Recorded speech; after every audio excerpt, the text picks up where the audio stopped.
Today I am going to teach you some dishes of my childhood. As a Chinese American, I just thought it would be really important to show you a rice congee. I can't wait to work with Melissa King. She's a great teacher. Congee. It's this beautiful rice porridge. It's almost like the chicken noodle soup of Chinese culture. That's gonna be delicious. I'm gonna have you do the cooking, and I'll pass you all these Oh my things. gosh, well, this is gonna be great. You get to do the I fun will part. really learn this way. And this one we're going all plant-based with this really rich umami-packed mushroom stock.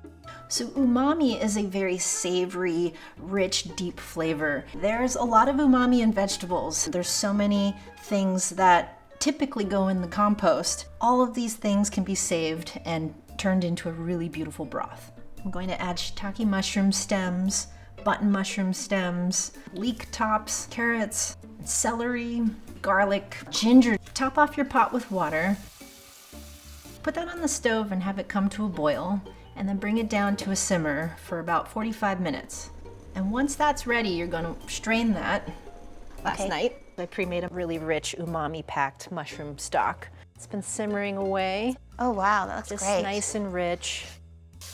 Get the mushrooms in there, yay. Exactly. It's gonna be so good. And we're gonna throw some garlic and then the ginger. And then the rice can go in. Give that a little stir. Okay. We'll toast that for about a minute. Oh, it smells so good already. Right? We're gonna add that stock right in. So how much do you want? 1 cup of rice to 16 cups of stock. And you just let that simmer. Oh, I can do this. I'm gonna do this all the time. And this will cook for at least an hour. You know, in the past, I was always a little bit intimidated and nervous to cook Asian cuisine. Now, I feel much more confident. Go for it, take a bite. It's gonna be good, I can tell. It's gonna be just like a warm hug. It is such a warm hug. A warm hug? That's exactly it. So good.